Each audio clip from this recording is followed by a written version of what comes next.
Agora foi, pode começar aí. Bom dia a todos. Muito obrigada a todos que compareceram, especialmente muito obrigada à doutora Vivian por ter aceitado o convite.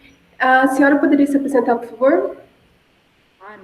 Bom, meu nome é Vivian Rocha, eu sou advogada na área de comércio internacional, no escritório MPA Trade Law. Trabalho bastante com a área de comércio e meio ambiente. Sou doutora em Direito Internacional pela Faculdade de Direito do Largo de São Francisco da Universidade de São Paulo. Sou professora também de Direito Internacional, em vários cursos de pós-graduação e também dou algumas aulas em graduação, e estou feliz de estar aqui com vocês hoje para poder responder as suas perguntas, principalmente sobre comércio, investimentos e meio ambiente. Obrigada. Muito obrigada, doutora Vivian. Agora vamos com as perguntas, Bia. Eu queria, agradecer de novo você ter aceitado o convite. E a primeira pergunta é que, assim, a gente percebe que no último período, assim, nos últimos tempos, o Brasil ele tem adotado uma posição meio contrária às medidas de proteção ambiental, e isso, consequentemente, faz um grave aumento de desflorestamento. Agora a gente tem o caso da Amazônia, e medidas que favorecem a destruição do meio ambiente. Como que tais medidas, elas refletem nas relações comerciais do Brasil, levando em conta o interesse de investidores e o acordo econômico entre os países? Bom, para responder essa pergunta, eu vou dividi-la em 3 eixos. Os principais reflexos, né, nas relações comerciais do Brasil sobre essa questão de desmatamento e comércio internacional são em barreiras comerciais, na negociação de novos acordos comerciais e também na reputação do país e de todos os seus produtores e exportadores como um todo. Começando aqui a minha resposta, isso vai impactar como barreiras comerciais, porque hoje em dia o que nós temos não são apenas barreiras tarifárias mais, como nós tínhamos lá no século XX, nós temos também barreiras não tarifárias. E o que é isso? Barreiras não tarifárias são medidas legais que acabam impactando ou restringindo o comércio. São uma forma mais sutil de restrição ao comércio, porque ela é via norma. Por exemplo, medidas sanitárias ou fitossanitárias ou barreiras técnicas, elas acabam impactando na exportação de um país para outro. E aqui nós temos que essas medidas de desmatamento, né, adotadas internacionalmente, elas estão sendo muito discutidas hoje em dia por um ator-chave aqui, que é a União Europeia. Então, a União Europeia e o Reino Unido também, aqui a gente tem que fazer essa divisão agora com o Brexit, né, esses dois atores internacionais, eles lançaram 2 consultas públicas. Eu não sei se vocês estão acompanhando no curso e nos jornais. São 2 consultas públicas que acabam por instaurar algumas medidas, né, como due diligence, ou então algumas outras medidas como certificações, rotulagens, para que não entrem nos seus territórios, tanto do Reino Unido quanto da União Europeia, produtos advindos do desmatamento. Então, os importadores, isso no caso, os importadores europeus, eles vão ter que ser mais diligentes na hora de colocarem um produto importado dentro dos territórios deles. Eles vão ter que checar de uma maneira muito mais apurada, e isso obrigados pela lei europeia e lei britânica, eles vão ter que checar se as cadeias de fornecimento desse produto importado, elas são livres de desmatamento. E isso causa um custo gigantesco, principalmente, né, para toda a cadeia produtiva. Aqui a gente vai imaginar, por exemplo, um produtor brasileiro de soja, por exemplo, que exporta para a União Europeia. E aí ele vai ter que garantir que desde lá do plantio até todo o transporte, até chegar lá, não há nenhuma ligação com o desmatamento.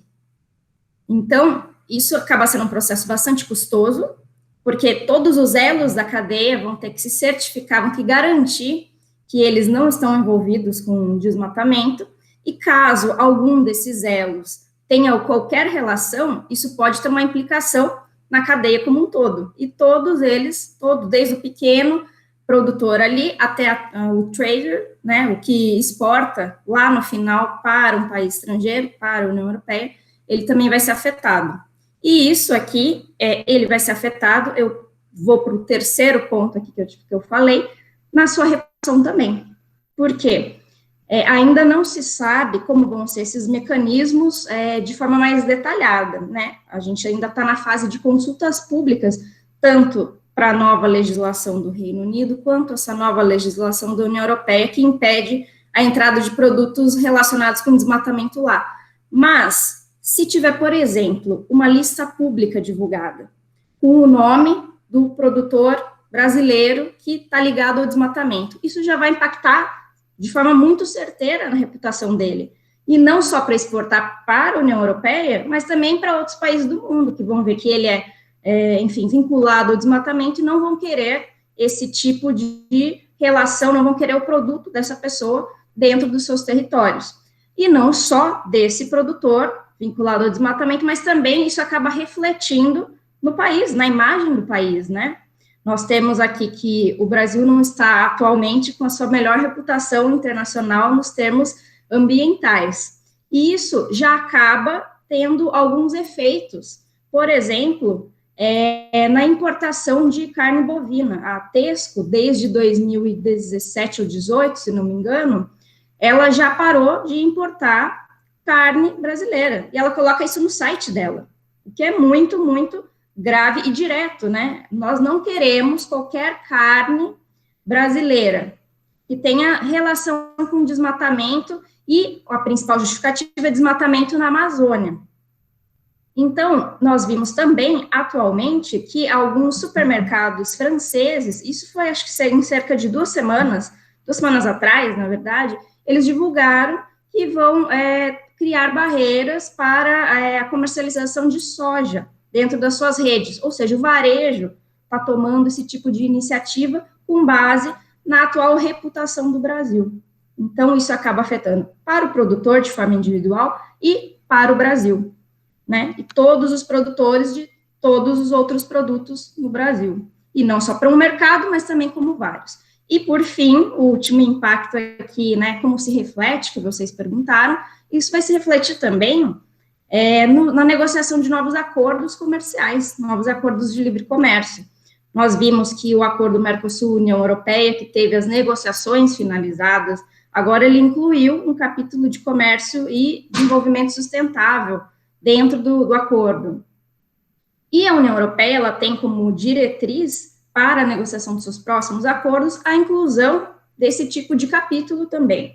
E isso não é uma iniciativa isolada, isso pode começar a ser reproduzido em diversos outros acordos comerciais de outros parceiros, começando ali pela União Europeia que negociou este com o Brasil, com o Mercosul, né?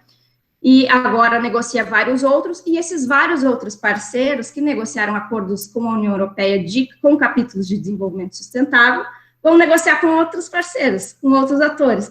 Então, esse tipo de diretriz europeia, ela acaba se espraiando, se expandindo e se proliferando por meio dos acordos que vão acabar sendo negociados com outros parceiros.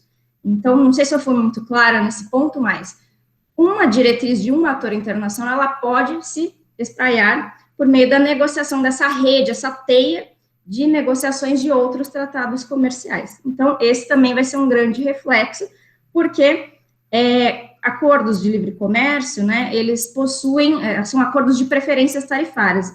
O principal motivo, né, o principal core deles é essa negociação de preferências comerciais. Caso seja violada alguma das medidas negociadas, o principal e o mais direto impacto seria a cessão desses benefícios, dessas preferências tarifárias, preferências comerciais negociadas. Então, aí vai a regra para todo mundo, vale de novo a regra para todo mundo, não só aquela negociada entre esses atores internacionais. Isso acaba impactando diretamente, além de outros tipos de sanções que estão dentro desses acordos também em cada capítulo. Não sei se eu fui clara nas minhas respostas, mas podem perguntar se vocês tiverem alguma dúvida.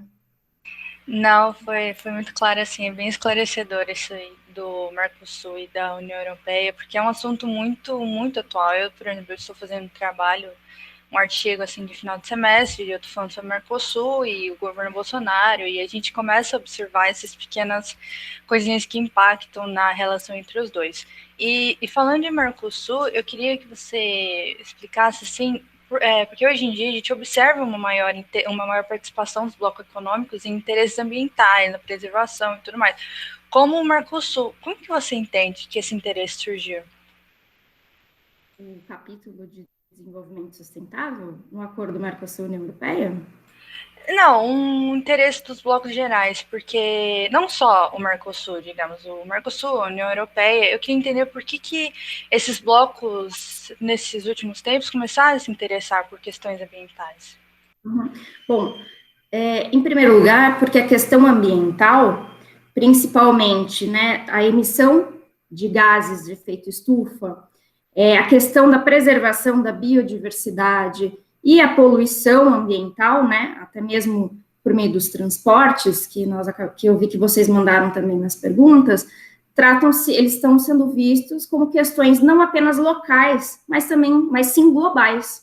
Hoje em dia, esse tipo de questão não é mais vista como o problema é apenas daquela cidade, daquela região ou daquele país. Ela é colocada atualmente, principalmente pela União Europeia, tem bastante destaque na amplitude desse discurso, né, como um problema global. Então, por isso tem ganhado importância e sido inserido, assim, nos acordos negociados, nos acordos comerciais negociados. E também, nós também não podemos ser ingênuos, né? Ela não quer, a União Europeia, que principalmente amplifica esse tipo de discurso, ela não quer ser a única responsável por isso. Ela quer dividir a sua responsabilidade e compartilhar os custos dessa proteção ambiental que ela tanto defende. E isso acaba sendo, de alguma maneira, um pouco, como é que eu posso dizer? Ela acaba desconsiderando os compromissos ambientais que os outros países, que os outros atores internacionais assumem internamente. Isso não significa que por ela levantar a barra, né, por ela ter um tipo de proteção maior, ou então uma ambição maior, não significa que os outros países também não têm compromissos e não estão fazendo nada. E agora, só pegando o gancho com a parte de Acordo de Paris, em que os países acabaram assumindo compromissos individuais, né, de redução da emissão de gases de efeito estufa, a União Europeia lançou recentemente o Green Deal, uma iniciativa que tem como vários objetivos de proteção ambiental a redução de gases de efeito estufa, e foi anunciado recentemente essa redução em 55% até 2030, e para que a União Europeia atinja também a neutralidade de carbono. Só que ela quer expandir esse compromisso dela para os parceiros comerciais, né, com quem ela se relaciona, o que acaba também ignorando, né, ela acaba desconsiderando os compromissos individuais que os outros países, outros parceiros assumiram de forma global no Acordo de Paris. Então, isso é um dos efeitos aqui e uma das complexidades que nós temos no mundo atual em relação ao tema. Muito obrigada pela resposta, doutora Vivian. Como a senhora mesmo já citou, você considera que a mudança para meios de transportes mais sustentáveis seja uma maneira de tornar o comércio global menos agressivo ao meio ambiente? Eu considero, sim. Ela é uma maneira de tornar o comércio menos agressivo, porque o meio de transporte, na produção, né, aqui, voltando a esse exemplo de uma produção, de uma cadeia produtiva, a redução da poluição, ela não é feita apenas na cadeia produtiva do alimento, ela também envolve o transporte dele. Ou seja, esse produtor de soja, do meu exemplo, ele pode tentar implementar políticas mais limpas na sua produção, ele pode, como eu posso dizer, ou então, acho que é melhor eu utilizar um outro exemplo, de alguma indústria, por exemplo, química, que ela é mais intensiva, né, na emissão de gases de efeito estufa na sua produção.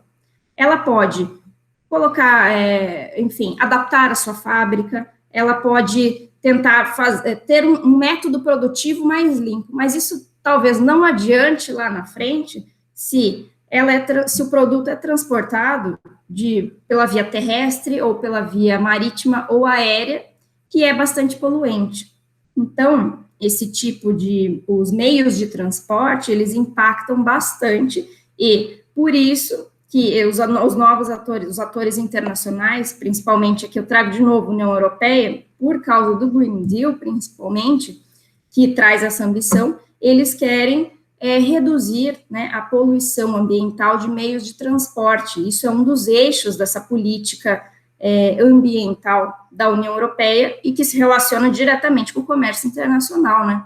Porque não adianta nada os produtores mudarem os seus métodos, se adaptarem, terem custos altos para isso, sendo que, no fim, a contabilização, né, da emissão de gases de efeito estufa vai ser prejudicada pelo transporte. Então, eu considero que sim, que a mudança para meios de transporte mais sustentáveis seja uma maneira de tornar o comércio global menos agressivo ao meio ambiente. Mas uma das consequências que eu queria chamar a atenção em relação a isso é que está se favorecendo, pode ser que se passe a favorecer os produtores locais, os produtores locais, e isso acaba impactando diretamente na globalização, né? Porque se eu compro mais do meu produtor local, enfim, da fazenda ali do lado da minha cidade, eu vou estar impactando menos o meio ambiente, o consumidor, né? Essa consciência ambiental do consumidor, ela vem para afirmar, olha, eu estou impactando menos o meio ambiente e estou ainda desenvolvendo a minha comunidade. Por que eu vou comprar um produto que vem lá do Brasil, apesar de ele ser um produto tropical, que eu não tenho aqui todo dia, eu posso ter acesso, mas ele é mais poluente. Então, o impacto direto desse tipo de implementação de medida em prol de transportes mais limpos, mais comprando do meu produtor local, né, acaba impactando também na globalização. Nós não vamos ter mais acesso, em nome dessa conscientização ambiental, pode ser que se não se tenha mais acesso a produtos que você antes teria, né, mas que eles chegam até você com um custo ambiental mais alto. Isso está sendo bastante valorizado pelos consumidores, essa consciência ambiental, e especialmente na Europa, né, enfim, durante o meu doutorado, eu acabei tive um tempo de pesquisa na Alemanha e nos Estados Unidos. Na Alemanha, eu percebia que os consumidores, né, as pessoas que eu convivia ali, muitas delas falavam, eu não vou comprar, né, o produto de tal país, porque ele vem por avião, e o avião, ele acaba emitindo mais gás de efeito estufa, ele é muito mais poluente, por que eu vou comprar daquele país? Eu vou comprar daqui, que eu tenho. Pode até ser de uma qualidade inferior, ou não inferior, mas eu digo, não tão, enfim, nutritivo, enfim, mas eu estou com a minha consciência limpa de que eu não estou prejudicando o meio ambiente.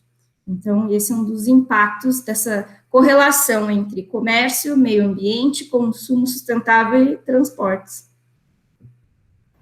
Obrigada pela resposta, é realmente uma questão bem interessante para pensar. E reforçando o que a senhora já falou, qual a senhora acredita que seja a relação dessas medidas de preservação ambiental e quais são os efeitos que a senhora acredita que elas estejam trazendo para o comércio global? Bom, como até mencionei antes, acho que as principais consequências, né, para o comércio global são esses novos protecionismos disfarçados, né, disfarçados de regulações em prol do meio ambiente, mas que acabam, de alguma maneira, restringindo o comércio, porque o produtor estrangeiro, ele vai ter que se adequar toda a sua cadeia produtiva às novas exigências, enfim, dos importadores, e nisso acaba criando algum tipo de restrição comercial. E, bom, isso é uma das consequências diretas, mas também nacionalismos, né? A gente vê agora, principalmente com a crise do Covid, a gente vê a emergência de vários nacionalismos. Vamos, então, comprar vamos comprar aqui do meu produtor mais próximo, vamos tentar restringir as exportações, e aqui com a crise do coronavírus nós vimos muito mais restrições alimentares e de equipamentos médicos, por motivos óbvios, né, do tema, né, da crise sanitária atual, e nós vemos que os impactos, né, desse tipo de medida podem vir a comprometer a segurança alimentar do mundo também, né, porque aqui, trazendo até um chavão, do Brasil ser o celeiro do mundo, isso é sim verdade, né, a gente vê que o Brasil exporta muita soja lá para a China, e se o Brasil, por algum tipo de política nacionalista, deixe de exportar tanto para o seu principal parceiro comercial, vai fazer falta lá e pode criar um efeito cascata de insegurança, né, alimentar. Então, isso, eu só estou dando um exemplo de soja ainda, nós temos carnes que nós exportamos bastante, frutas que nós exportamos bastante, café, só a gente dá uma olhada na pauta de exportação do Brasil.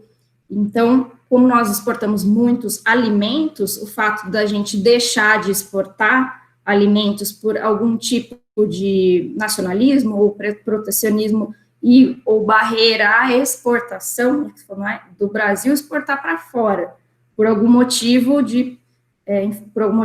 nacionalista. Isso vai criar um impacto gigantesco. Não sei se eu respondi a sua pergunta, mas se você quiser... Posso fazer uma pergunta que me chamou muita atenção, que você falou, sobre esse nacionalismo, né, e essas barreiras que surgem. E a gente começa a perceber que os maiores prejudicados, né, entre aspas, porque existe um grande contexto que é a preservação ambiental e tudo mais, mas os grandes afetados são os países em desenvolvimento.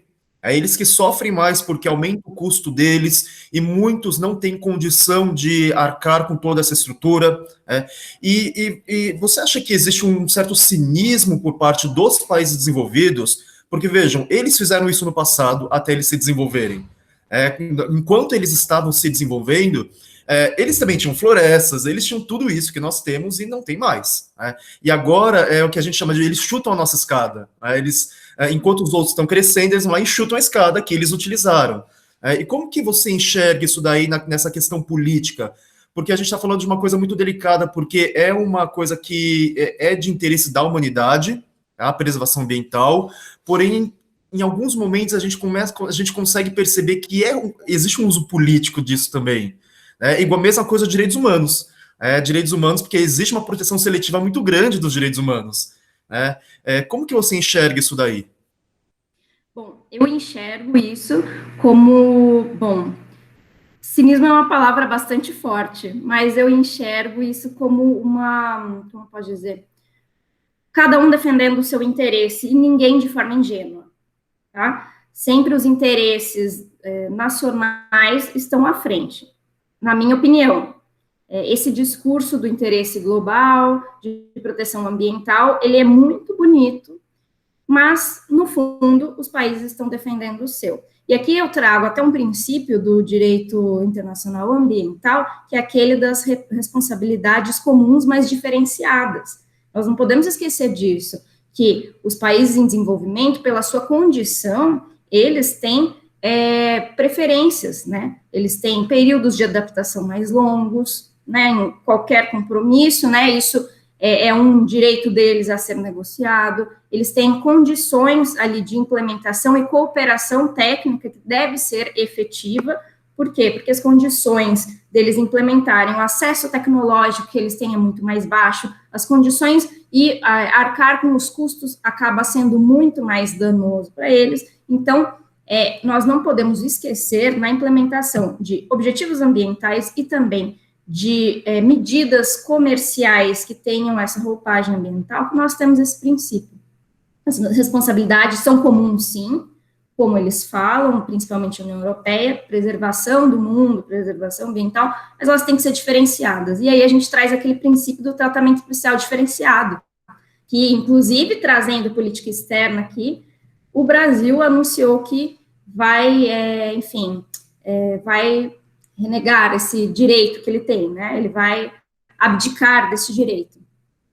Isso ainda não foi efetivado, foi um anúncio que o governo brasileiro fez, mas isso terá impactos tremendos para o país, né? Porque o Brasil acabaria gozando desse direito com, como eu falei, prazos de adaptação a esses mecanismos ambientais mais longos, também teríamos cooperação técnica com esses países, nós teríamos uma agenda para cumprimento desses objetivos ambientais diferenciada também.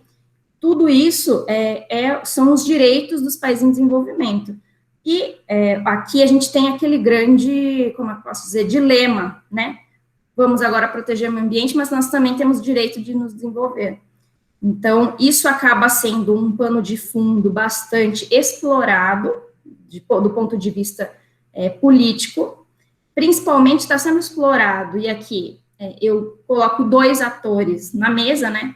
Tanto pelo Brasil quanto pela França, aqui inserida no ambiente da União Europeia. O Macron, tanto o Macron quanto o Bolsonaro, né, tanto o Brasil quanto a França, na verdade, trazendo os países, assumiram compromissos ambientais. Não é que ninguém está seguindo nenhum tipo de compromisso, e, diante do ponto de vista da governança global, na esfera internacional, não só regional aqui. Eles assinaram o Acordo de Paris, por exemplo, né, para redução de emissões de gás de efeito estufa, eles estão cumprindo, têm planos, têm metas, estão cumprindo, e o Brasil aqui, trazendo a gente tem a matriz energética, uma das mais limpas do mundo, isso não pode ser ignorado, né, por mais que nós tenhamos agora esses problemas em relação a desmatamento, a matriz energética brasileira ainda é mais limpa, a gente não depende tanto de energia nuclear quanto a França, por exemplo. As emissões são muito mais controladas nesse sentido da produção energética, né?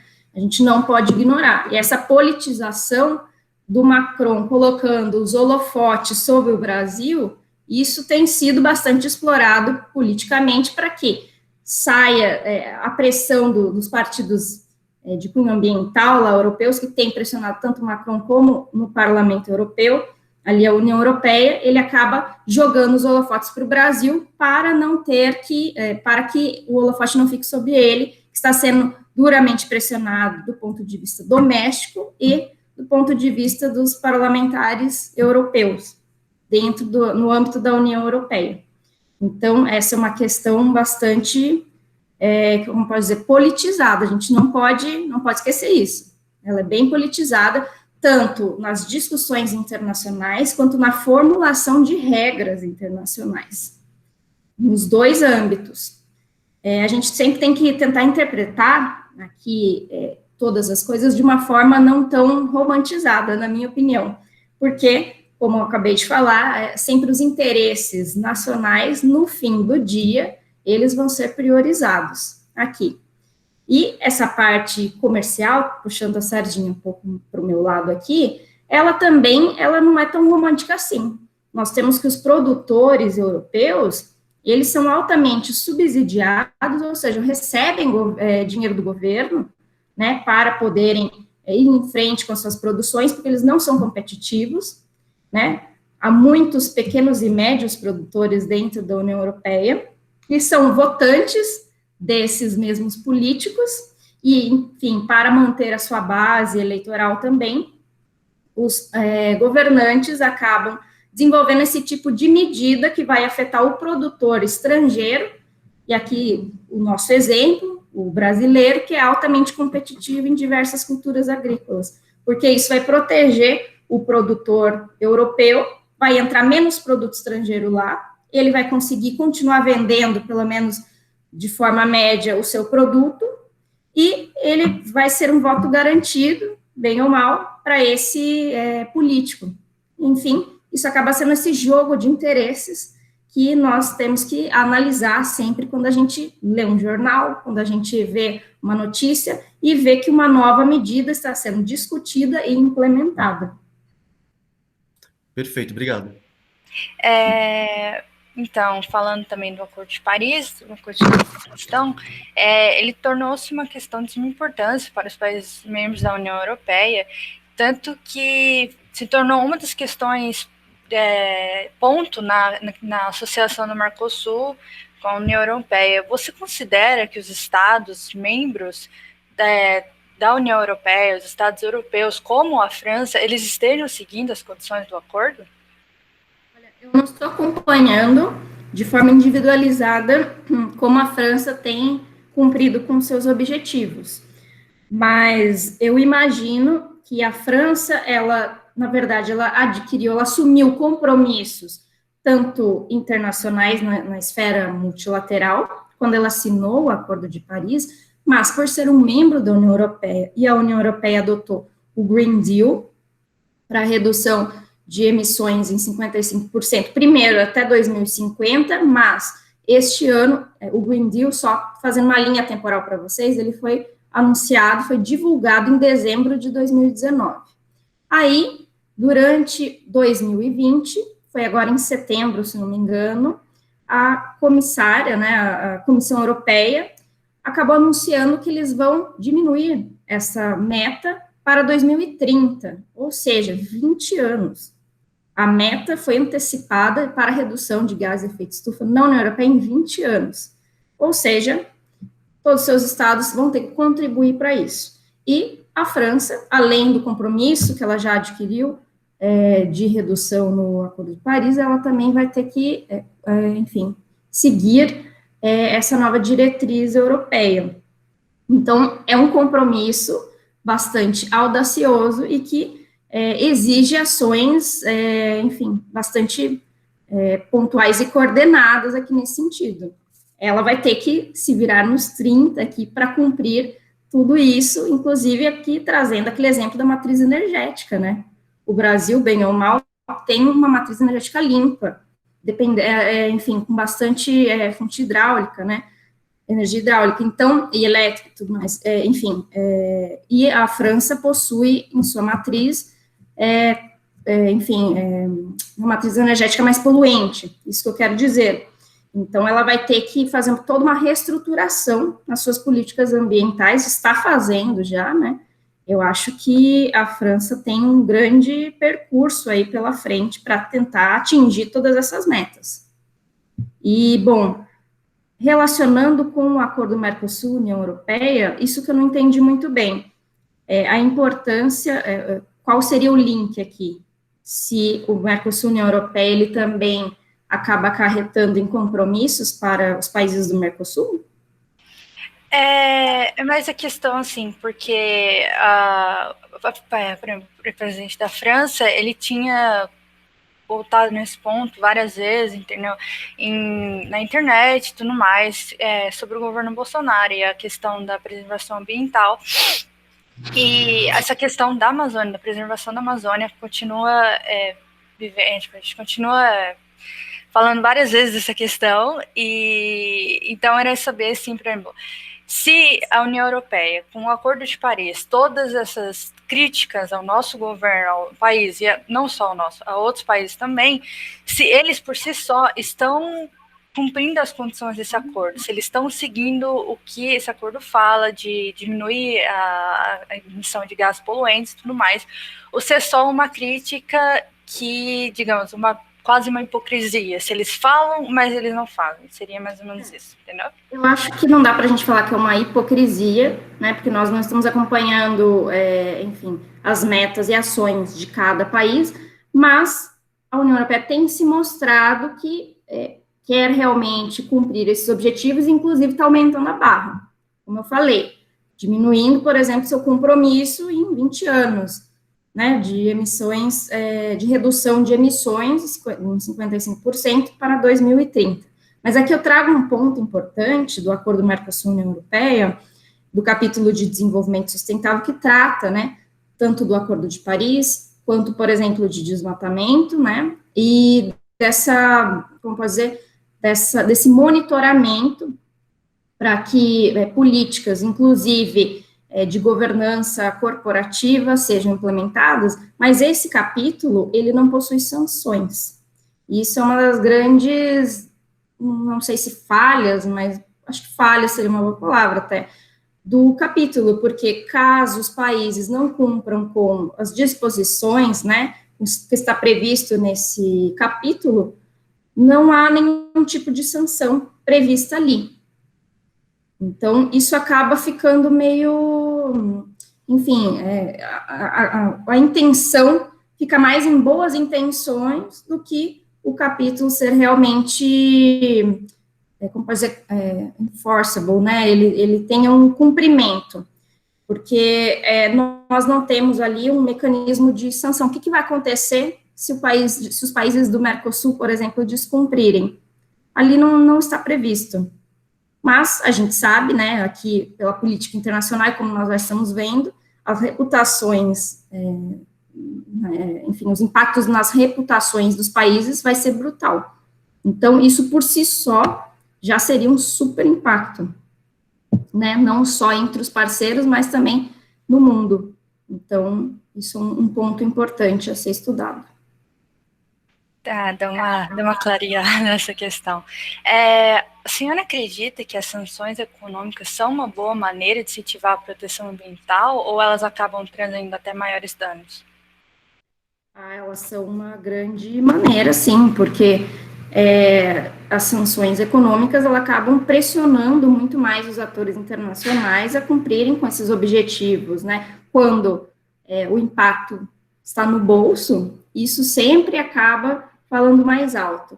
E, como eu falei anteriormente, se os produtores desses países o setor privado desses países acaba sendo impactado, o setor privado vai pressionar o governo e o governo vai adotar medidas, então, para tentar mitigar esse tipo de impacto. Por quê? Porque a intenção do setor privado é continuar exportando o máximo, né? Ele tem, enfim, existem as estratégias, né, reativas e as estratégias ofensivas aqui para o setor privado. E essas estratégias, elas são exercidas também por meio da pressão aos atores internos, ao governo, aos ministérios, o Ministério da Economia, o Ministério das Relações Exteriores. Eles vão acionar também os seus diplomatas nos órgãos internacionais e regionais que vão tentar, enfim, fazer essa gestão política também nas suas embaixadas. Tudo isso acaba fazendo parte dessa estratégia. E tendo em conta que o setor privado vai deixar de exportar, o PIB também vai diminuir. Então, é interesse de todo mundo, a partir do momento que é afetado economicamente, trazer uma mudança. Então, isso acaba, sim, sendo, acho que, a melhor estratégia atualmente. Se dependermos apenas da diplomacia em algumas questões, isso acaba, talvez, não sendo levado adiante. Mas, quando impacta no bolso, sendo bem realista, quando impacta no bolso, e o setor privado, que é o grande condutor aqui do PIB brasileiro, principalmente nós temos visto hoje nas exportações, o Brasil acaba saindo da sua zona de conforto e tomando algumas medidas para, enfim, mitigar essa situação. Obrigada pela resposta, doutora. Ainda nesse tema das sanções econômicas e das restrições que os países estão impondo, até onde a senhora acredita que seja para preservação ambiental e quando começa a se tornar um jogo de poder e protecionismo do mercado? Mas é o que nós conversamos aqui, né? Essas medidas, elas não são tomadas de forma romantizada sempre. Elas vêm com essa roupagem de proteção ambiental, que é muito bonita, vamos proteger o bem comum, né?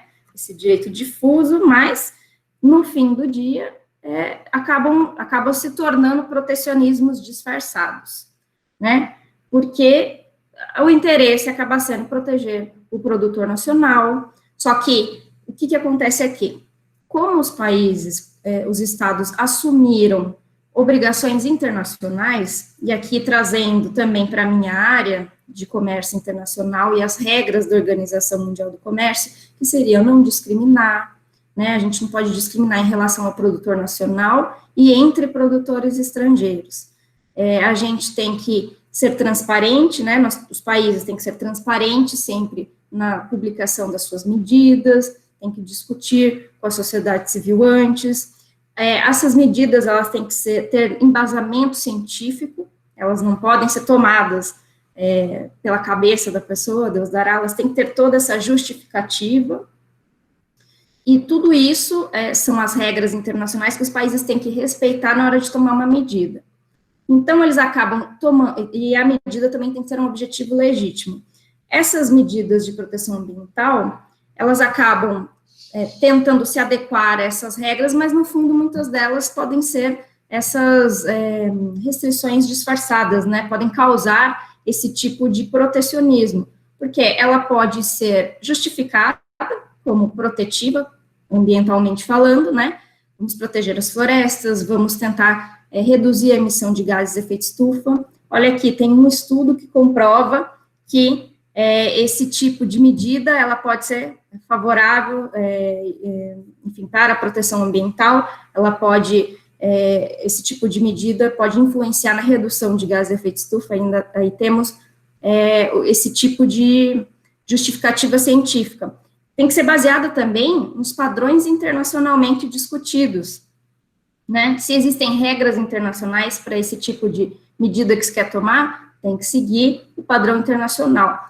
Acaba se criando toda essa medida, tentando cumprir com esses requisitos, mas no fim do dia, ela acaba sendo muito restritiva, que ninguém consegue cumprir, ela acaba causando algum tipo de discriminação, porque os únicos que conseguem cumprir são os produtores nacionais, e acaba causando, então, esse tipo de assimetria que o produtor estrangeiro não consegue exportar para esse país, porque ele não consegue atingir a barra que ele implementa. Então, isso acaba, sim, sendo um tipo de protecionismo, mas o país que adota vai falar, não, olha, eu tenho um objetivo legítimo, eu segui um padrão internacional e fui além, estou sendo ainda mais diligente, estou ainda querendo proteger mais o meio ambiente, estou querendo, na verdade, tomar medidas ainda mais restritivas em prol desse objetivo legítimo. Mas tudo isso acaba, no fim do dia, causando um protecionismo, porque ninguém vai conseguir exportar para esse país e cumprir esses requisitos super restritivos que eles acabam implementando. Não sei se eu fui muito clara, mas se tiverem alguma dúvida, podem perguntar, gente. Foi sim, professor. Foi sim, doutora. Agora, outra pergunta que está de praxe nesse período quais são os principais impactos da pandemia sobre o comércio exterior? Aqui, os principais impactos da pandemia, como eu falei para vocês, nacionalismos, eu acho que isso está bastante em voga ultimamente, o desmantelamento das cadeias globais de valor, isso é um ponto também que a gente tem que lembrar, porque o que acontecia? Nos últimos anos, houve uma proliferação das cadeias globais, que você produzir um produto não mais apenas do começo ao fim em um país só. Você divide a produção em vários países. O Brasil fornece matéria-prima, ela é transformada na China, ela é montada no Vietnã, e depois ela é transportada de novo por Singapura para vender para os Estados Unidos. Então, isso é uma cadeia global de valor. Agora, com a pandemia, nós vemos essa cadeia sendo afetada, porque nós temos várias restrições, como eu disse, à exportação. Muitos países estão segurando os seus produtos internamente com medo de desabastecimento. Então, isso acaba afetando uma cadeia e acaba também fomentando um nacionalismo. Isso acaba também encarecendo o preço dos produtos, né, porque a verticalização da produção, quando você produz todas as etapas e vende no país só, isso acaba também sendo mais caro, né, porque você acaba não tendo essa concorrência estrangeira na hora de importar insumos, por exemplo, né, as matérias-primas ali para produzir, fica mais caro para o consumidor, isso é um impacto também, e na globalização, a gente acaba não tendo um acesso tão facilitado a produtos estrangeiros, em razão dessa mesma dinâmica que eu falei. E se a gente não tem acesso a produtos estrangeiros e a gente depende de um número de produtos mais restrito internamente, isso também acaba ficando mais caro para o consumidor. Além disso, outros impactos que eu vejo da pandemia é uma insegurança do alimento, a proliferação de um discurso de insegurança do alimento. E aqui, até trazendo um pouco da prática que eu tenho vivido no meu trabalho, né? Porque aqui nós temos dois conceitos diferentes. Nós temos a segurança alimentar e a segurança do alimento. A segurança alimentar é garantir que todos tenham acesso a comida e que essa comida seja nutritiva. E nós temos a segurança do alimento, que o alimento ele não pode me fazer mal. O alimento não pode comprometer minha saúde. E o que nós vemos aqui? Nós vemos, e aqui o exemplo brasileiro, não sei se vocês têm acompanhado no jornal, mas devido ao surto de Covid, alguns produtos brasileiros, e aqui eu falo carnes, frangos, que estão sendo exportados para a China, têm sido, na verdade, sofrido algum tipo de restrição, porque a China tem identificado Covid nas embalagens, né, o vírus nas embalagens dos frangos brasileiros lá. Isso é o que sai na imprensa. Mas aqui, a insegurança do alimento, que eu falo aqui, seria a Organização Mundial da Saúde, ela diz que não há comprovação científica de que o Covid seja transmitido, primeiro, por meio do alimento. Em segundo lugar, nós temos que o alimento brasileiro, principalmente desses setores muito competitivos, que é aqui o caso do frango, eles são extremamente diligentes na sua cadeia. Porque, para construir uma reputação internacional, principalmente como um fornecedor internacional, isso demora muitos anos. Isso demora muito tempo até o Brasil ter adquirido essa reputação e esses mercados internacionais. Foi um trabalho de estratégia comercial de muitos anos. E sabemos que qualquer mancha, qualquer indício que arranhe isso, acaba destruindo a reputação e acaba tendo que fazer com que o setor comece tudo de novo. Então, ele é extremamente diligente nas suas plantas, né, como nós falamos aqui, o termo técnico, para verificação que não existe nenhum tipo de contaminação. E as plantas que possuem contaminação, elas já são imediatamente ali ou excluídas, ou então tenta-se consertar, tenta-se remediar, tenta-se, enfim, como fazer algum tipo de estratégia intensiva para que se resolva a situação. Então, de volta ao meu exemplo, os produtores brasileiros, eles adotam padrões altamente elevados de sanidade animal, e na hora de exportar um frango, por exemplo, ele não vai assim com a embalagem e chega lá na China, primeiro, rápido, demora cerca de 45 dias. Segundo, ele é transportado em um container refrigerado, a muitos graus negativos, ou seja, qualquer tipo de indício de vírus já teria morrido até chegar lá. Primeiro, pelas condições do transporte, esses containers refrigerados, e segundo, pelo tempo, ele não sobrevive tanto tempo, né, 45 dias, ainda no ambiente gelado.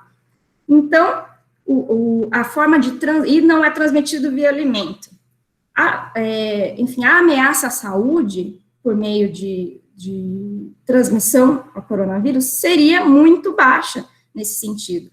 Mas, ao chegar lá, no desembaraço aduaneiro e no transporte lá nos portos, isso muito provavelmente é lá que a contaminação tem ocorrido.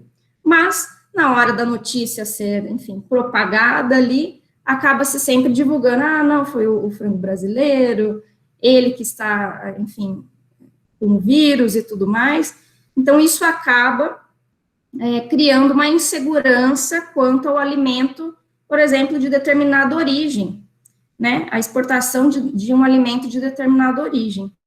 Então, essa insegurança alimentar acaba sendo proliferada sem indícios científicos conclusivos de que o alimento desta origem, ele é realmente danoso e é uma ameaça, sem investigações conclusivas também, porque ali não havia certeza aonde tinha ocorrido a contaminação, e terceiro, o principal impactado em relação a isso, e que fica, na verdade, com a reputação arranhada, é o Brasil, porque nas notícias, em tudo que vai aparecer é que o produto era desta origem, e acaba se vinculando essa origem como pouco diligente para atingir essas, enfim, diretrizes de sanidade animal. Então, não sei se vocês conseguiram pegar o que eu falei, esse tipo de ameaça e insegurança acaba sendo proliferado e cria toda uma instabilidade internacional também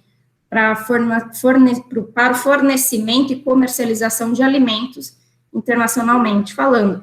E se você acaba tendo uma insegurança no alimento, isso acaba impactando também para a insegurança alimentar, porque aí os países param de comprar de determinada origem, e aí acabam acabam se comprometendo, né, acabam tendo determinadas, acabam não tendo canais de fornecimento, enfim, garantidos aqui no caso. Porque domesticamente, muito provavelmente, eles não produzem determinados tipos de produto, ou produzem numa escala muito menor, como essa de carne, que eu tenho falado, e soja, no caso da China. Então, isso acabam sendo impactos diretos na segurança alimentar desses países. Obrigada. Eu só vou fazer um parêntese aqui. Eu vi que foi o Luiz que levantou a mão. Eu só vou pedir para vocês deixarem alguma pergunta que vocês tiverem para o final. Quem tiver abrir para as perguntas, vocês podem abrir o microfone ou digitar mesmo. Mas obrigada pelo interesse da pergunta. Então, eu queria perguntar assim, mudando mais o Brasil e saindo um pouco da questão ambiental, quais que são as consequências para o Brasil com a proximidade dele que está fazendo com os Estados Unidos agora, na relação dele comercialmente com outros países? Bom, eu acho que até a sua pergunta já tem que passar por uma atualização aqui, né, porque nós tínhamos até então, até a eleição americana, um tipo de relação com os Estados Unidos, e agora nós vamos ter outra, né. Nós temos visto, primeiro, pelos indícios de reconhecimento das eleições americanas, né, que o governo brasileiro demorou muito para se manifestar em relação a isso, e o Brasil foi o único país citado nos debates presidenciais nas eleições americanas. E aqui eu trago um pouquinho de novo essa parte ambiental, principalmente em relação a isso, porque a reputação brasileira não é das melhores na questão de preservação das florestas. E o Biden, novo presidente americano, ele já sinalizou, então, desde os debates presidenciais, que o Brasil vai ser um alvo de monitoramento. E a nova relação, enfim, do Brasil, enfim, com esses parceiros, com os Estados Unidos, principalmente, eu acho que ele vai continuar sendo um parceiro estratégico, principalmente na América do Sul, por essa tradição que ele já vem tendo de parceria com os Estados Unidos, mas ele não vai ser mais, como pode dizer, não vai haver uma submissão direta, digamos assim, né, esse alinhamento tão automático, porque os dois países possuem diretrizes de política externa e interna muito distintos, em alguns pontos importantes, e sendo a questão ambiental um dos mais relevantes. Mas a gente tem que destacar aqui que o Brasil, ele está tendo uma estratégia um pouco equivocada em relação aos seus grandes parceiros comerciais no momento, porque ele tem criado animosidades, né, principalmente com China. Não sei se vocês viram, acompanharam essa semana, né, as declarações do Eduardo Bolsonaro falando que, vinculando a China à espionagem em relação ao 5G, a União Europeia, principalmente nessa parte ambiental, e os Estados Unidos, agora com o seu novo presidente, tanto na questão ambiental, mas também a gente não pode esquecer que o governo Trump não foi tão alinhado e tão amiguinho do Brasil quanto se imagina.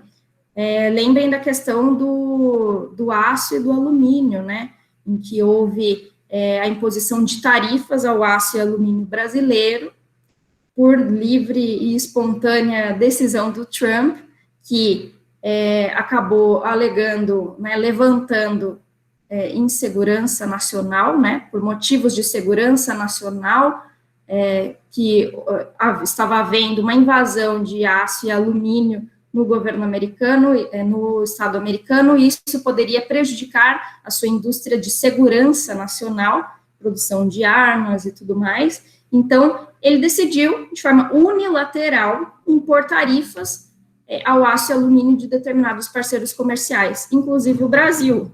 O Brasil, que era tão parceiro, acabou, enfim, pagando o pato por isso. Houve a negociação dessas tarifas, mas esse tipo de medida unilateral, ela não é legítima, tão legítima assim no comércio internacional, ele precisava comprovar isso. Se os países começarem a adotar medidas unilaterais sob o subterfúgio de segurança nacional, nós vamos ter uma guerra comercial todo mês.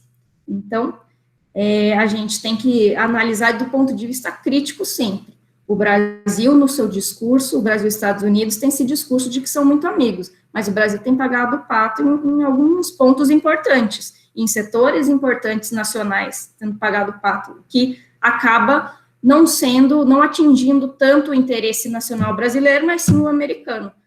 Isso por si só demonstra uma relação totalmente assimétrica. Agora nós temos que acompanhar as cenas dos próximos capítulos, né, de como vai ser a relação entre os governos do Brasil e o novo governo americano, mas eu imagino que a parceria estratégica, principalmente aqui, subdividindo as áreas temáticas, os eixos temáticos importantes. Segurança, o Brasil vai continuar sendo um parceiro dos Estados Unidos. Nisso, o Biden não vai poder, enfim, criar tanto caso com o governo Bolsonaro, porque nós somos um parceiro importante para eles aqui, e ainda nós temos aquele acordo da base de Alcântara também. Não tenho maiores detalhes sobre esse acordo, precisaria estudar um pouco mais ele, mas ele seria um acordo estratégico para o lançamento de foguetes americanos da base aqui, que é muito mais alinhada do ponto de vista geográfico do que o Cabo Canaveral lá nos Estados Unidos. Então, isso é um interesse também de segurança que os Estados Unidos vão querer manter e preservar.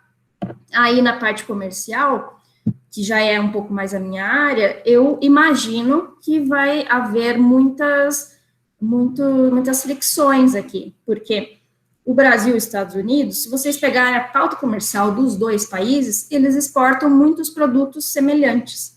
Soja, suco de laranja, carnes, os dois são grandes exportadores de commodities agrícolas, ou seja, eles são concorrentes, né? A gente não é amigo dos Estados Unidos no comércio internacional, porque a gente exporta o mesmo tipo de produto.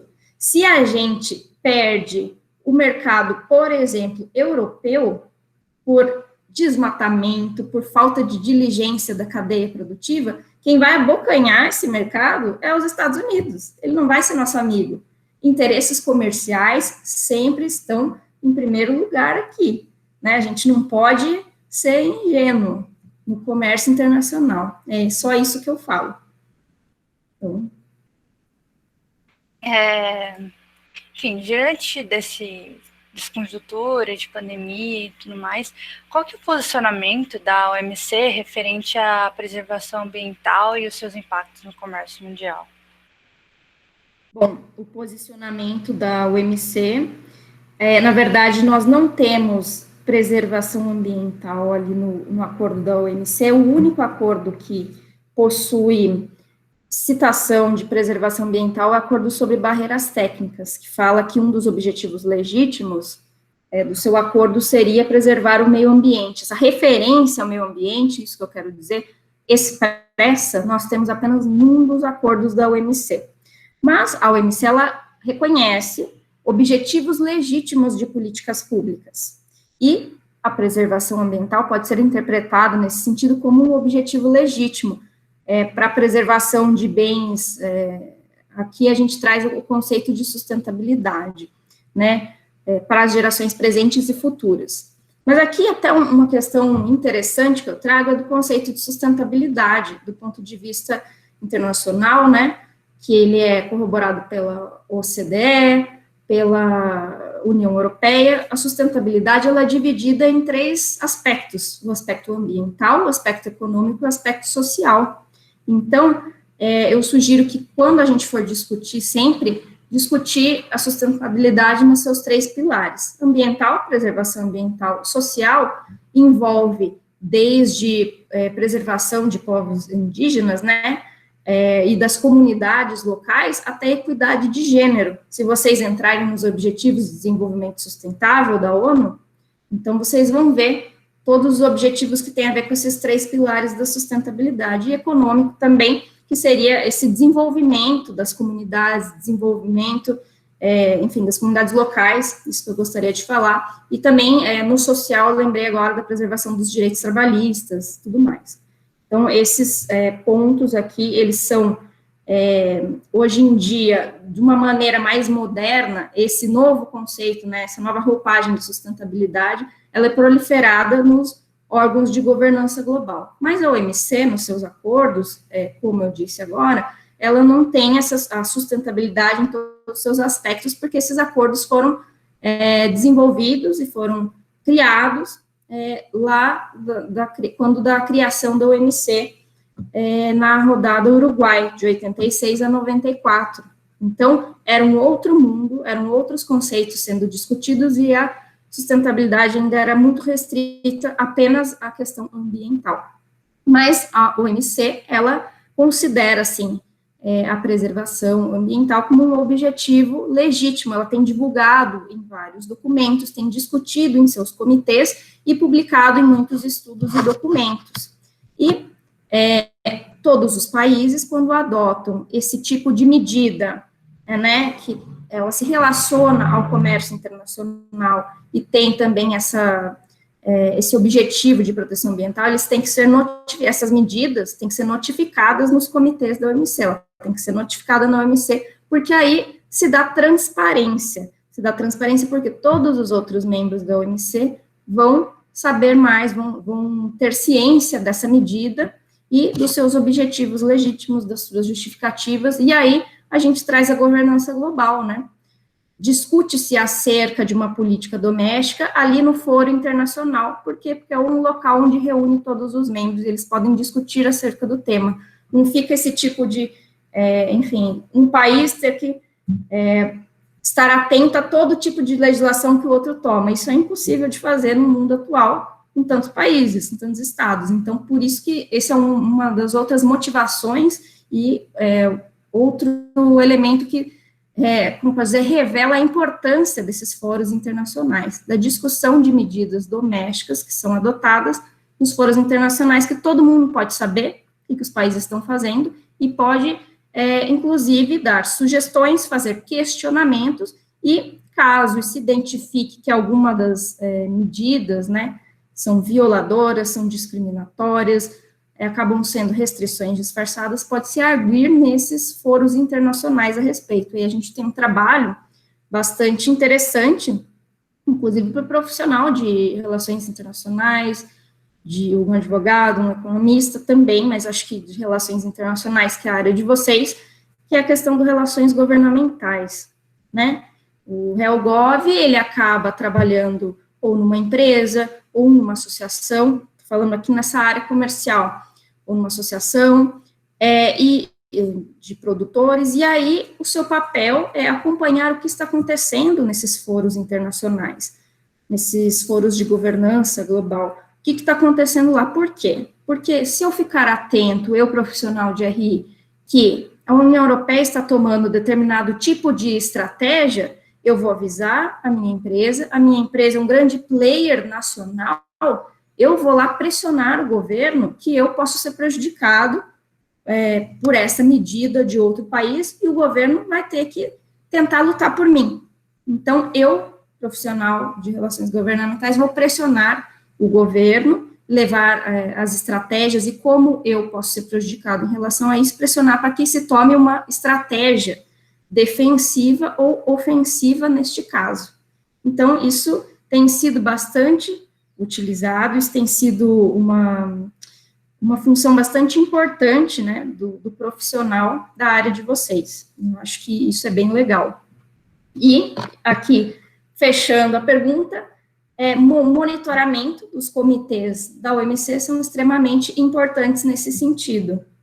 Então, onde se discute não só a posição da organização, mas também a posição dos outros países que nela se encontram. E isso você pode usar como instrumento do seu trabalho, né? Isso não é tão longe do nosso dia a dia. Às vezes a gente pensa, nossa, na ONU, na OMC ou na OCDE, não, isso reflete também o que eles decidem lá, ou discutem, ainda nem decidiram, eles discutem, impacta assim no nosso dia a dia, e eu posso fazer a diferença com isso, aqui no meu trabalho, na minha empresa, na minha associação, ou no governo. Muito obrigada pela resposta, doutora. Para fechar a entrevista, nós temos uma última pergunta, que é um pouco difícil, mas quais são as projeções da senhora para o futuro do Brasil no comércio exterior? A senhora acredita que ele está preparado para o pós-pandemia? Olha, eu acho que o Brasil, ele está preparado, sim, e eu vou dizer que ele está no sentido de que os produtos que ele mais exporta, ele acabou exportando ainda mais com a pandemia. E isso a gente pode ver nas notícias, nos dados, na pauta exportadora brasileira. O Brasil agora, ele é, na verdade, se eu não me engano, ele duplicou as exportações de soja em relação ao mesmo período do ano passado. Ele maximizou muito a sua pauta comercial por causa, acho que também por causa da pandemia, porque a pandemia afetou outros países concorrentes também de uma forma certeira. E o Brasil, por já vir construindo sua cadeia produtiva de uma maneira muito mais competitiva, acabou alavancando ainda mais as suas exportações. Nesse sentido, eu acho que o Brasil está preparado para o pós-pandemia, né? Ele acabou conquistando os mercados que já tinha aí. A gente tem essas 3 estratégias, que inclusive eu vejo bastante. Os mercados que o Brasil já tinha, ele ampliou, principalmente China, em alguns produtos. Mercados que o Brasil exporta pouco, né, ou de forma média, ele poderá exportar ainda mais. E produtos que o Brasil ainda não exporta, ou exporta muito, muito pouco, ele pode alavancar ainda mais as suas exportações. No primeiro eixo aqui, o Brasil se saiu muito bem.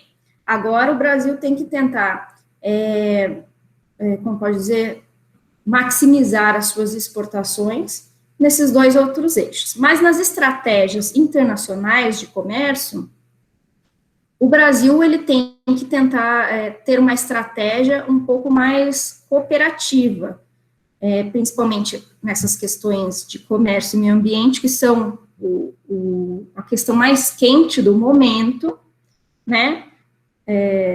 Ele não pode ser tão reativo nesse sentido, tem que ser um pouco mais cooperativo, ao meu ver, porque senão ele acaba ficando isolado e tendo a sua reputação comprometida, e isso vai impactar nas exportações que ele já exporta, nas exportações que ele exporta pouco e nas exportações que ele poderia criar. Então, nesse sentido, a parte de comércio e meio ambiente pode afetar muito a reputação do Brasil. Mas eu acho que na questão de cadeias globais de valor, o Brasil ainda precisa, por mais que elas tenham recrudescido um pouco com a pandemia, isso é uma opinião pessoal, eu acho que após a pandemia, elas vão voltar com força total, porque bem ou mal, o que um produtor ele procura é maximizar os seus ganhos e diminuir os seus custos. Se ficar muito caro para o produtor produzir no Brasil, ele vai procurar produzir em outro lugar, ou fragmentar sua produção. E aí, ou um produtor estrangeiro também, se considerar que no Brasil acaba sendo muito mais custoso, ele vai procurar outro mercado. Então, o Brasil ele tem que tentar ser mais dinâmico nessa parte do comércio internacional, de se inserir nessas cadeias globais, se ele quiser expandir ainda mais a sua produção. E aqui eu não digo só no setor de alimentos, né? Eu digo nos setores que possuem, nos setores industriais, né? Tenham mais valor agregado. E isso é uma das, outra parte aqui, respondendo essa pergunta, se o Brasil está pronto no pós-pandemia, nós temos que, como eu falei, os principais produtos que aumentaram as exportações, né, que tiveram esse boom, foram commodities. As commodities possuem uma flutuação de preço muito mais instável, vulnerável, e nós temos essa ameaça da insegurança do alimento, que também pode comprometer de alguma maneira os produtos brasileiros. E nós temos que o Brasil ele exporta muito pouco produtos mais acabados, né? Os produtos de maior valor agregado. E essa reprimarização da economia cada vez mais intensa acaba fazendo com que os produtos de maior valor agregado fiquem ainda mais abaixo na pauta exportadora. Só que o Brasil, isso acaba sendo uma estratégia apenas a curto prazo brasileira, aproveitando que ele aumentou suas exportações na pandemia agora, e acaba se esquecendo um pouco de que o ideal seria que ele vendesse, comercializasse produtos de maior valor agregado, que isso traz muito mais retorno para o Brasil, né, em termos econômicos. E aí, essa estratégia de apenas priorizar as commodities e os produtos de maior valor agregado não serem tão, irem para baixo, né, na lista de produtos, acaba sendo não muito, como pode dizer, sustentável a longo prazo. Acaba sendo uma opção muito mais a curto prazo. Aqui a gente tem que lembrar também que, hoje em dia, para você produzir um bem agrícola, ele envolve muita tecnologia também. No Brasil, ele é líder nisso, né? Nós temos um setor, o agronegócio bastante competitivo e com muita tecnologia, né? Desde ali do pesticida até dos drones que vão, enfim, ali cuidar da produção, né? Tudo isso é tecnologia. Só que o produto final lá, ele acaba não tendo tanto valor agregado. Então, é esse o ponto que eu acho que o Brasil daí não está preparado nesse aspecto no comércio internacional. Obrigada de novo. Eu vou falar assim, pessoal, eu só vou poder abrir para 2 perguntas, porque eu não quero tomar muito tempo da professora, porque já são 11 horas, já faz um tempinho que a gente está aqui. Então, eu vou abrir para a pergunta da Eliana, que ela mandou no chat, e foi o Luiz que levantou a mão, mas infelizmente eu só vou poder liberar essas 2 perguntas. Então, você quer começar? Acho que vamos começar pela da Eliana, né? E depois o Luiz, Luiz, né? Se você quiser abrir o microfone ou mandar no chat, tá ótimo. A pergunta da Eliana é essa daqui, né? Gostaria de saber como a professora Vivian vê o acordo entre Estados Unidos e Brasil com a base de Alcântara. Bom, nós não temos maiores detalhes sobre como vai ser a operacionalização desse acordo, mas, ao meu ver, minha opinião pessoal, é que ele acaba gerando muita expectativa. Há muitas expectativas, principalmente em função do desenvolvimento dessa indústria aeroespacial ali naquela região, em função dessa base.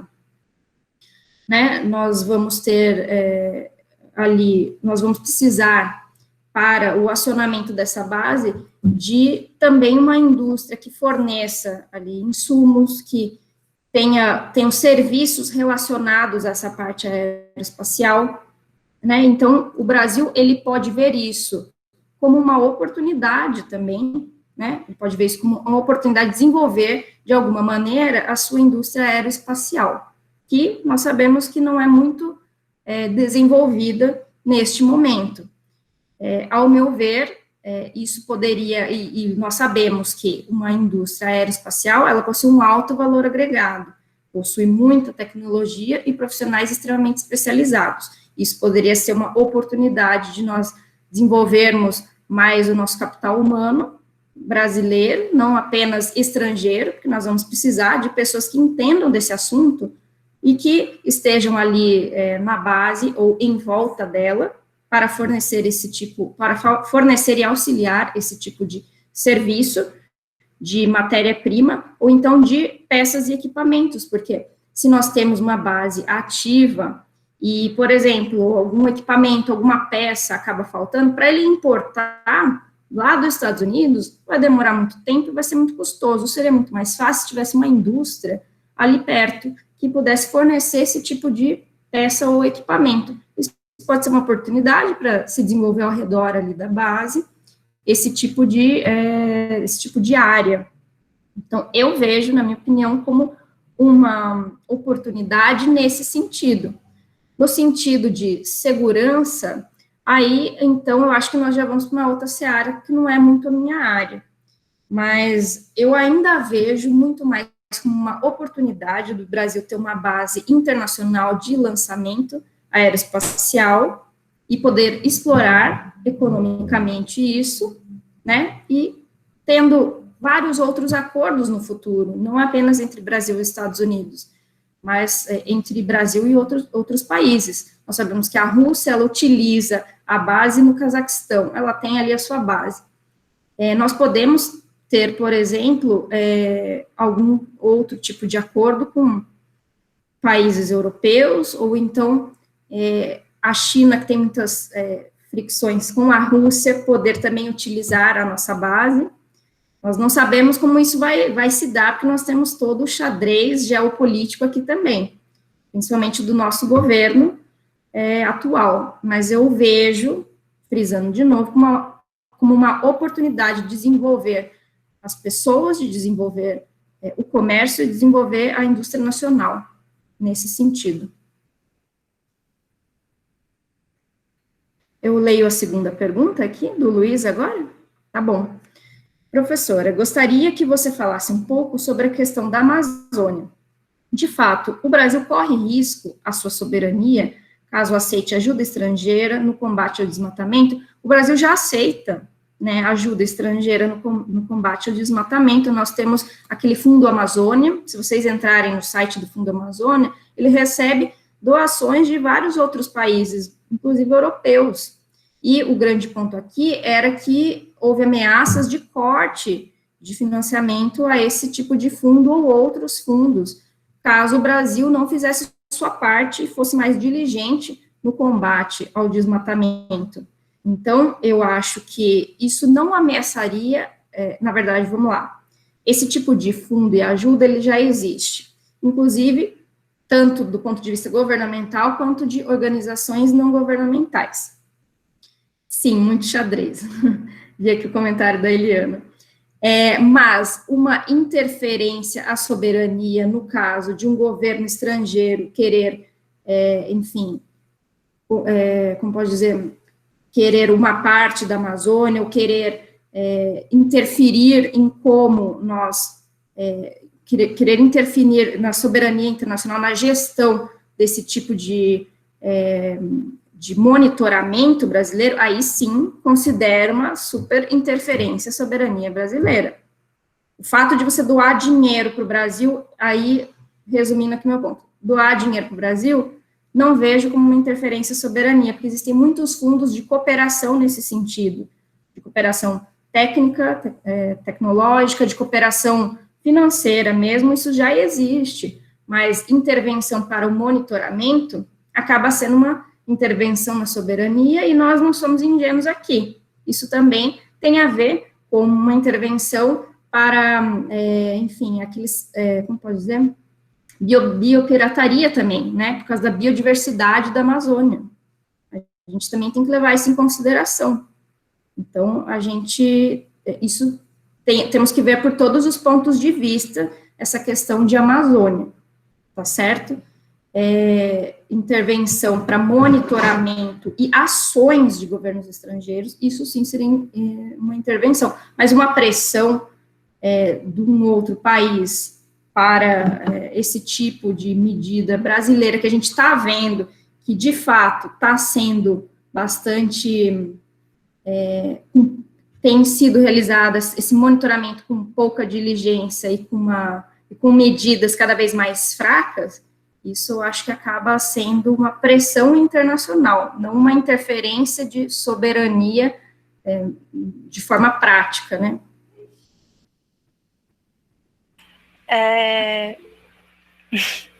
Eu queria agradecer, então, você ter aceitado o convite. É muito importante no projeto a gente diversificar para onde a gente tira informação. Então, não só artigos, não só notícias, não só tudo isso, mas também conversar com alguém que saiba do assunto diretamente. Otávio, você quer falar alguma coisa? Olha, eu queria agradecer a professora Vivian por estar aqui, né? Nós ficamos quase uma hora e meia com muita informação, né, professora? Muito obrigado. Eu acho que escutar de especialistas é bem diferente, né? Então, acho que todo mundo que está aqui deve ter gostado muito. A professora conseguiu explicar muito bem as perguntas. Eu aprendi muito também com essa palestra, né? Então, eu só tenho a agradecer, professora. Eu mandei o certificado para a Isabela, tá? Então, ela vai mandar o certificadinho da participação para você. E é isso, né? Gostaria de agradecer e deixo aí o convite para outras oportunidades